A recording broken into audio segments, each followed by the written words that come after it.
I want us to have a look at a press release by the acting police IG, Douglas Kanja Kirocho. A few hours ago, as I speak, the IG has released a statement. Let's have a look at the statement before we continue. Office of the Inspector General, National Police Service, press release, National Police Service Headquarters for immediate release. Legal compliance during public demonstrations on July 23, 2024. The National Police Service reiterates its commitment to Article 37 and its mandate to ensure public safety and national security.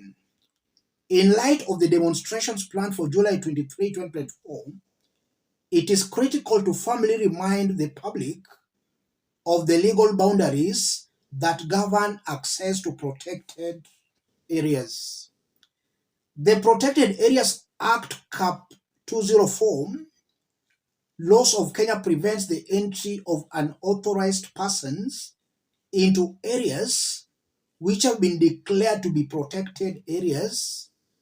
Protected Areas Order, as clarified under its legal notice number 9 of 2011, second schedule, include LPG plant, the bitumen plant, and petroleum depots situated at the Embakasi Aviation Depot, JKIA.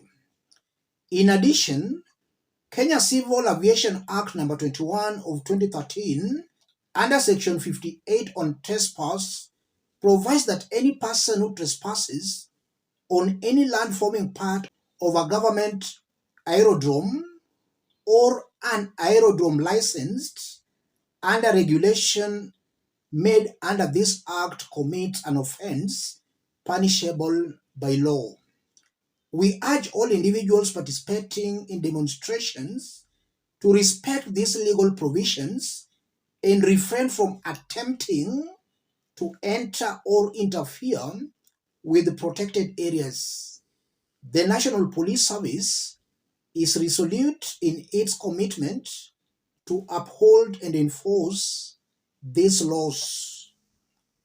God bless you and God bless our country, Kenya.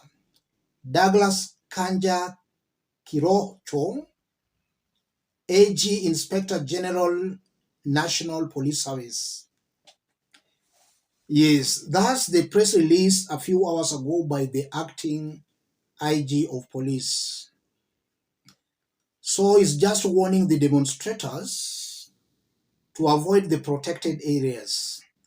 We urge all individuals participating in demonstrations to respect these legal provisions and refrain from attempting to enter or to interfere with protected areas. It's good the acting IG of police is accepting that Kenyans will be protesting. And he understands that that's a right. Not him, not Ruto, not the army can deny Kenyans. Kenyans have a right to protest and to demonstrate. And the IG of police, not even the army, can stop Kenyans from exercising that right. So he's warning Kenyans against the protected areas. Let me say this. We've seen this government kidnapping Kenyans. We've seen this government bringing terror to peaceful protesting Kenyans. So this is a government that has been breaking the law. When William Ruto was being sworn in as the president, he swore to uphold and to protect the rule of law, the constitution. His government has been doing the exact opposite.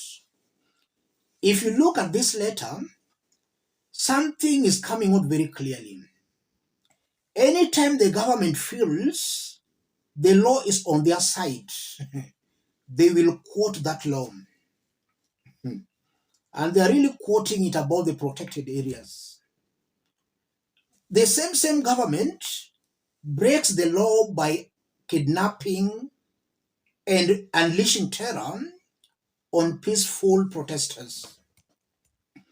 It's either the government to decide to uphold the rule of law or let it be anarchy, because anarchy begets anarchy.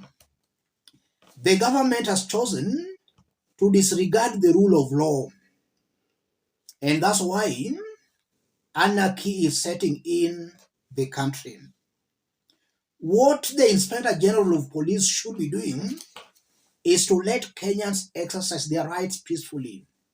Let Kenyans demonstrate without the interference or disruption from the government side.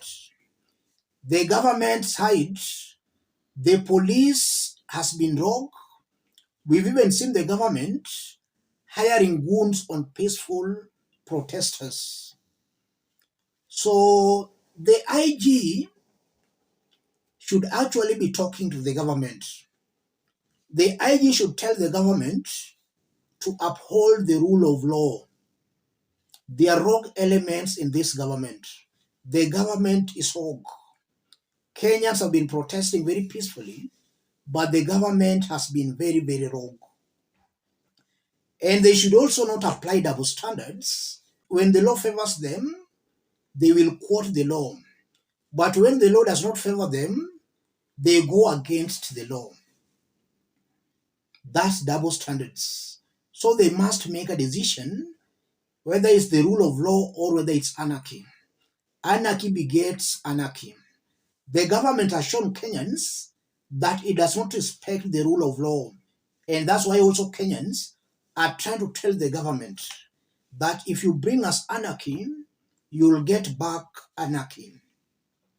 And the person who will lose at the end of the day is the government, because not even the strongest of armies can defeat an idea whose time has come.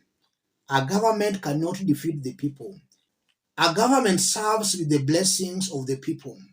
If the people withdraw that authority and that blessings, then you have no business serving them. That's what William Ruto and his team should know. This is not a favor they are doing Kenyans. These are rights enshrined in the Constitution. It's not a favor. And Ruto should also not talk as if he owns Kenya. He's just an individual.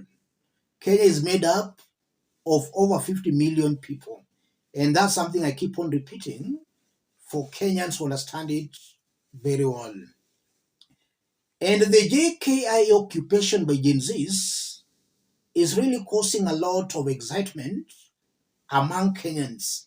A confirmation that across the country, Kenyans support this Gen Z's occupation of JKIA.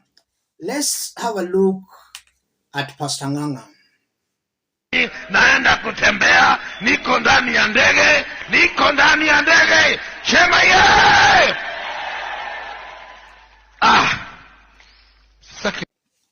Yes, those are some of the reactions Kenyans have been having about the occupation of JKIA. And Ng'ang'a there is just trying to imagine how he will occupy JKIA, or how he will behave if JKIA is occupied. So Kenyans across board support the occupation. And I still remember when Kenyans occupied parliament, in our homes across the country, there were wild celebrations. Kenyans were very happy when media showed that the Gen Zs had occupied parliament. There was excitement across the country. If Gen Zs are going to proceed, and if God gives them success tomorrow, the whole country will celebrate, a clear confirmation that Kenyans are tired, fed up of William Ruto and his ethnic government. That's something that is coming out very clearly. Let me stop it there, ladies and gentlemen. If you are watching us but you have not yet subscribed, subscribe, give the video a like. Any person watching us outside Kenya, drop a comment, let us know from which part of the globe you are watching us from. If possible, subscribe, give the video a like. Thank you. God bless you.